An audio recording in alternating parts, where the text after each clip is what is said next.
Shanghai ताउन तंजीम का 23वां सरबराही इजलास पाकिस्तान में हो रहा है। तो पाकिस्तान में होना कितनी अहमियत का हामिल है, फिर इक़्तिसादी और माशी एतबार से इसकी कितनी अहमियत है? इक़्तिसादी और माशी एतबार से ये बहुत एक मैं समझती हूँ टर्निंग पॉइंट और संग मील हो सकता है पाकिस्तान के लिए। वो इसलिए कि देखिए ये ज़्यादातर इसमें ज़रूर माहौलियाती, सिक्योरिटी और इक़्तिसादी और माशी अमूर पर तबादला ख्याल भी होगा और मौका मिलता है बाहमी ताल्लुकात बढ़ाने का, जिसमें MOUs और दूसरे इन्वेस्टमेंट और ट्रेड के मुआहदे, मतलब इंफ्रास्ट्रक्चर पर आप टैरिफ रिड्यूस कर सकते हैं, बहुत सारी चीज़ों पर आप आगे बढ़ सकते हैं। तो ये एक सुनहरी मौका है पाकिस्तान के लिए जी कि फॉलो अप करें, मीटिंग्स को इस तरह प्लान करें कि जो जितना भी डिस्कशन हो रहे हैं, डायलॉग हो रहा है, वो सहर हासिल हो और उनमें ठोस समरात निकल आए, क्योंकि हर मीटिंग एक मौका होती है, मैं समझती हूँ, चाहे वो रस्मी हो गैर रस्मी हो,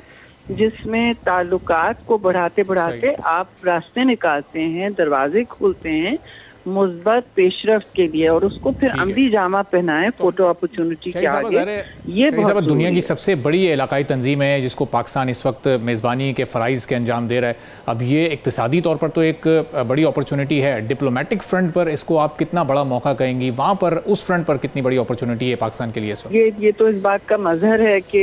पाकिस्तान में एतमाद है इन सारे ममालिक को, और वो आए हैं यहाँ पे, बड़े बड़े वफूद लेके आए हैं, आला सतह पे लाए हैं। रूस ने तो 70 रुकनी उनका से ज्यादा वक्त है बड़ा,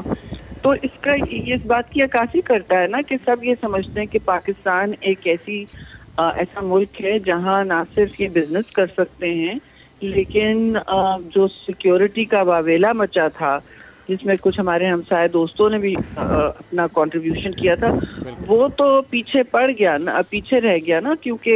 ये सारी मेज़बानी फिर नहीं हो पाती और ना आपको ये मौका मिलता। बहुत सारे लोग कहते हैं जी हम डाउनग्रेड कर रहे हैं अपने वफूद को या कम लोग भेज रहे हैं, ऐसा नहीं हुआ है। तो ये मैं समझती हूँ बहुत बड़ा और सुनहरी मौका है पाकिस्तान के लिए कि अपने खारजा सतह पर आगे बढ़ने के लिए। ठीक है, तो अब शहीद साहब एक एटमॉस्फेयर तो इस वक्त क्रिएट हो गया ना, पूरी दुनिया में पाकिस्तान का एक बड़ा पॉजिटिव ज़बरदस्त इमेज बिल्ड हो रहा है, तो ये इस वक्त कितनी ज़रूरत थी इस वक्त में एक ऐसे मौके पर जब हम खित्ते के हालात देख रहे हैं, पाकिस्तान की स्ट्रेटेजिक पोजीशन इस वक्त बड़ी स्ट्रॉन्ग इस इवेंट के बाद हो चली है? जी मुझे तो बहुत खुशी हो रही है देख के कि पाकिस्तान एक इस वक्त ऐसा डेस्टिनेशन लग रहा है investment, cooperation and international dialogue के लिए कि जो बहुत सालों से नजर नहीं आई इस तरह का इमेज और इस तरह का इस्तेहकाम का मैसेज जो जा रहा है। और ये भी पैगाम मैं समझती हूँ इस वक्त इस मेजबानी से वाज़े हो रहा है कि Pakistan is open for business, Pakistan is now stable and secure destination, और हम अगर इतने वफूद की मेजबानी कर सकते हैं तहफ़्फ़ुज़ और तहम्मुल के साथ, और सहर हासिल गुफ्तगू इंशाल्लाह निकलेगी इन सारी बाहमी और रीजनल जो ग्रुपिंग्स हैं इसमें से, तो मैं समझती हूँ ये पाकिस्तान के लिए बड़ा एक टर्निंग पॉइंट हो सकता है, जिसमें आप अपनी जो आइसोलेशन का एक हो गया था डायमेंशन के, बस अब मुल्क तन्हा रह गया है और टेररिज्म का एक वावेला मचा था। फिर बीच में आपको पता है चाइनीज प्राइम मिनिस्टर के आने को का विजिट कैंसिल हो गया था, क्योंकि PTI के धरनों की गूंज में उन्होंने अपना मौखर कर दिया था विजिट। अब तो ये बड़ी मैं समझती हूँ खुशाइन बात है कि यूरेशिया जो है इस वक्त, जो वैसे भी मुस्तकबिल का रीजनल पावर नजर आ रहा है सारी दुनिया को ग्रोथ के महवर से, दूसरे कोऑपरेशन और ट्रेड के महवर से के तनाजुर से, तो ये मैं समझती हूँ बड़ा अच्छा और सहर हासिल विजिट हो सकता है। ये इस इवेंट की इसलिए भी बड़ी इंपॉर्टेंस है क्योंकि भारतीय वफ़द भी यहाँ मौजूद है, भारतीय नुमाइंदगी भी यहाँ पर मौजूद है। गो कि ये कोई बायलैटरल डायलॉग्स नहीं हो रहे हैं, कोई बायलैटरल इवेंट नहीं है, एक मल्टीलैटरल इवेंट है, और SCO के प्लेटफॉर्म कोई वो ज्वाइन करने यहाँ पर आए। लेकिन क्या इसके बाद कोई इस तरह की राहें खुल सकती हैं कि बायलैटरल मुज़ाकरात भी पाकिस्तान और भारत में फिर हो सकें? जी देखिए, हमें ज़्यादा पुश नहीं करना चाहिए और मुतवक्को भी नहीं होना चाहिए। कोई उनको ऐसा मौका ना दें कि वो आपको جھڑک کے کہیں کہ جی ہم تو آپ سے بات کرنے نہیں آئے ہیں. ٹھیک ہے.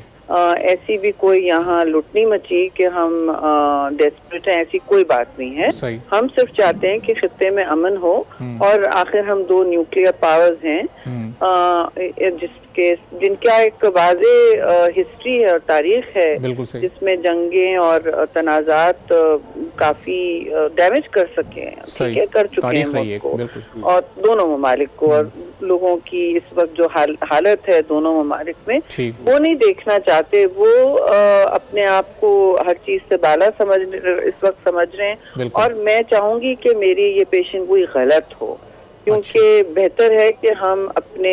اپنی ذات سے آگے سوچیں اور ملک کی بہتری کا سوچیں. ملک کی بہتری تو استحکام اور خطے میں امن پر ہی منحصر ضرور ہوگی، لیکن ایسا نہیں ہے کہ پاکستان کوئی ڈیپینڈ کر رہا ہے ہندوستان کی بائی لیٹرل مطلب ٹاکس میں آنے کا، یا ہمارا مستقبل کوئی اس چیز سے صرف جڑا ہوا ہے. بے شک بہتری ہوگی، اس میں کوئی دو رائے نہیں ہے، بے شک بہتری ہوگی اگر آپ باہمی تعلقات کو فروغ دیں، لیکن ایک ہاتھ سے تو تالی نہیں بجتی. اور میں نے پہلے بھی کہا تھا ان کے جب انہوں نے انویٹیشن ایکسپٹ کی تھی کہ میری توقع ہے کہ یہ کہیں گے کہ ہم صرف ایس سی او میں شرکت کے لیے آئے ہیں اس لیول پر، آگے ہم سے کوئی توقع نہ رکھیں کہ ہم پاکستان سے بات چیت کرنے آئے ہیں. آپ کو یاد ہے انہوں نے چیئرمین بلاول بھٹو زرداری جس وقت فارن منسٹر تھے، ان کو بھی ایس سی او تنظیم میں جب وہ حصہ لیا انہوں نے وہاں، تو کافی تلخ کلامیاں ہوئی سائٹ پہ، اور